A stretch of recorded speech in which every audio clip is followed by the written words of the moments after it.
నమస్తే అన్న, మీ పేరు అండ్ మీరు ఎక్కడ నుంచి? నా పేరు భరత్ అండి. ఇక్కడ బిఎన్రెడ్డి వాసు ఇక్కడ ఉంటున్నాను, లోకల్. సో దేశంలో మళ్ళీ ఎలక్షన్స్ వచ్చేసినాయి, అసెంబ్లీ ఎలక్షన్స్ తర్వాత ఎంపీ ఎలక్షన్స్ వచ్చేసినాయి. సో ఎట్లా ఉండబోతుంది ఫైట్, ఎట్లా ఉండబోతుంది, ఎవరు గెలవబోతున్నారు? బీజేపీ వస్తుంది. ఎందుకే బీజేపీ అని? ఇప్పుడు మోడీ పాలన బాగుంది. ఇంతకుముందు కాంగ్రెస్ పాలన చేసిన 70 సంవత్సరాల పాలన చేసింది ఏమన్నట్టు లేదు.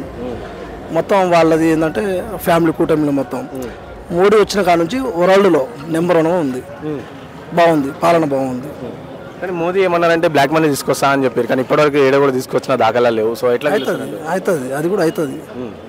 అండ్ మల్కాజ్గిరి విషయానికి వస్తే మల్కాజ్గిరి బీఆర్ఎస్ నుంచి రాగిడి లక్ష్మారెడ్డి అలాగే సునీత మహేందర్. బీఆర్ఎస్ లేదు, కాంగ్రెస్ లేదు, ఈటలే వస్తాడు, పక్కా వస్తాడు. ఎందుకు ఈటలు అంత ధీమాగా ఎట్లా చెప్తారు? ఎందుకంటే అసెంబ్లీ ఎలక్షన్లు కూడా గెలవలేరు. పర్సన్ ఆయన అసెంబ్లీలో గెలవలేరు, ఎంపీకి ఎట్లా గెలుస్తాడు? అరే గెలవదంటే ఉంటుంది, ఏదో ఒకటి ఉంటుంది. ఇప్పుడైతే గెలుస్తాడు, పక్కా గెలుస్తాడు. ఈటలు రాదు, భారీ మెజార్టీతో గెలిచే ఇది ఉంది. ఎట్లా వ్యక్తిత్వం, ఎట్లా మనిషి ఎట్లుంటారు? మంచి పర్సన్, గుడ్. అంటే ఆదుకుంటారు ప్రజల్ని బాగా. ఈటల రాజేందర్ సార్ కంటే మేడం ఇంకా బాగా. మేడం వల్ల కూడా చాలా వచ్చే ఛాన్స్ ఉంది. ఇటు మళ్ళీ బీఆర్ఎస్కి కానీ కాంగ్రెస్ కానీ ఏం పోటీ? బీఆర్ఎస్ ఆల్రెడీ అయిపోయినట్టే, కథం మొత్తం. కవిత వెళ్ళిపోయాయి, రేపు బాబు కేటీఆర్ పోతాడు, హరీష్ రావు బయటికి వెళ్ళట్లే, కేసీఆర్ ఇప్పుడు బయటకు వస్తుండు. ఇంకేడుంది? ఇంకా బీఆర్ఎస్ పెట్టి బొంద పెట్టి ఇంకేముంది? కానీ బీఆర్ఎస్ ఏంటంటే అసెంబ్లీలో ఓడిపోయినాం, కానీ ఇప్పుడు ఎంపీ ఎలక్షన్లో ఓడిపోమంటారు. 100 అంటారు అబ్బా, అవుతుందా? నేను 100, ఇప్పుడు నాకు 100 కోట్లు ఉన్నాయి అంటా, నేను నాకు ఉంటాయా? మాటలకు ఏదైనా అనొచ్చు, కానీ రాదు. బీజేపీ అయితే వస్తుంది, పక్క బీజేపీ వస్తుంది. నాకు తెలిసి తెలంగాణలో 12 నుంచి 15 సీట్ల వరకు బీజేపీ సీట్లు అయితే వస్తాయి, పక్కా వస్తాయి. ఓవరాల్గా అయితే 400 పైన వస్తాయి. కానీ బీఆర్ఎస్ పార్టీని చూసుకుంటే ఇప్పుడు పార్టీ నాయకులు అటు ఇటు మారుతున్నారు కదా, సో ఎట్లా అది కరెక్టే అంటారు? అట్లా మారుడు ఇంకా కరెక్ట్ అంటే బీఆర్ఎస్ ప్రభుత్వం ఇప్పుడు లేదు కాబట్టి వెళ్తుర్రు. ఇప్పుడు ఇంతకుముందు ఇప్పుడు బీజేపీ పాలన వస్తే బీజేపీలో వచ్చేటప్పుడు ఉన్నారు చాలామంది. అంటే కొంతవరకు ఇప్పుడు అధికారం చూసుకుంటారు, ఎవరి వ్యక్తిపరంగా వాళ్ళు చూసుకుంటారు. ఎందుకంటే ఇక మేము సమాజంలో ఉండాలి, ఏదైనా చేయాలంటే అధికారం ఉండాలి. దాని పరంగా కూడా కొంతమంది చూసుకుంటారు, కొంతమంది అమ్ముడు పోతుర్రు. ఇక దానికి ఏం చేయలేము. ఈటల రాజేందర్ అభిమానం మేము బాగా. తెలంగాణ డెవలప్ చేసింది మేము, బీఆర్ఎస్ పార్టీ లేకపోతే తెలంగాణ ఉండేది కాదు అని చెప్పేసి కేసీఆర్ అంటే. ముందు డెవలప్ లేదా?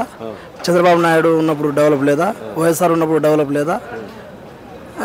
ఇప్పుడు ఏదో కాంగ్రెస్ వాళ్ళు ఏదో వచ్చారు. ఇప్పుడు రేవంత్ రెడ్డి టీడీపీ నుంచి వచ్చిండు, చేస్తా అంటుండు. వాళ్ళే కొట్టుకొని చేస్తారు. ఇప్పుడు 100 రోజులు అయింది, ఇప్పుడు చేసింది ఏం లేదు, ఏం చేసినట్టు ఏం లేదు. చేస్తా అంటున్నారు.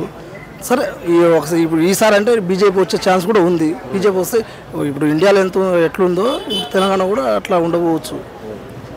కాంగ్రెస్ వచ్చింది, కరువు వచ్చింది అని చెప్పేసి కేసీఆర్ అంటారబ్బా. ఇప్పుడు ఇంతకుముందు కేసీఆర్ ఉన్నప్పుడు వీళ్ళు కాంగ్రెస్ వాళ్ళు అనలేదా? ఇక అదే ఇప్పుడు కేసీఆర్ ఉన్నప్పుడు వీళ్ళు అన్నారు వాళ్ళు సహజంగా అంటారు, కానీ బీజేపీలు అన్నట్లేగా. ఎందుకంటే బీజేపీ సైలెంట్గా ఉంటారు, అంతే. ఆర్ఎస్ఎస్ వాళ్ళు అంతే ఉంటారు. వాళ్ళతో వీళ్ళతో పోటీ ఏమి ఉండదు. వాళ్ళు ఏదన్నా ఆర్ఎస్ఎస్ కాబట్టి వీళ్ళని పరంగా ఉంటారు. వాళ్ళు ఇక డబ్బులు పెట్టి కొనడం, అది చేసడం కానీ ఏమి ఉండదు వాళ్ళది. వాళ్ళు వస్తారు. కానీ బీజేపీ పార్టీ గెలిస్తే ఇటు మైనార్టీలకు మోసం అవుతుంది అని చెప్పేసి ఏం కాదు. మైనార్టీ మోసం అవుతుంది. ఈ పార్టీకి ముస్లిమ్స్ వాళ్ళు బయటకు వెళ్ళిపోవాలి కాదు. వస్తుంది ఈసారి అయితే బీజేపీ వస్తుంది, పక్క గెలుస్తుంది. ఈటల రాజేందర్ గారు మల్కాజ్గిరి నుంచి పోటీ చేస్తారు. ఎన్ని వేల ఓట్ల మెజారిటీ వస్తుంది అనుకో? భారీ మెజారిటీ వస్తుంది. ఇక ఎన్ని వేలు అంటే కౌంట్ చెప్పలేముగా. ఇప్పుడు నేను చెప్పిన కౌంట్ అయితే అక్కడ రాదుగా.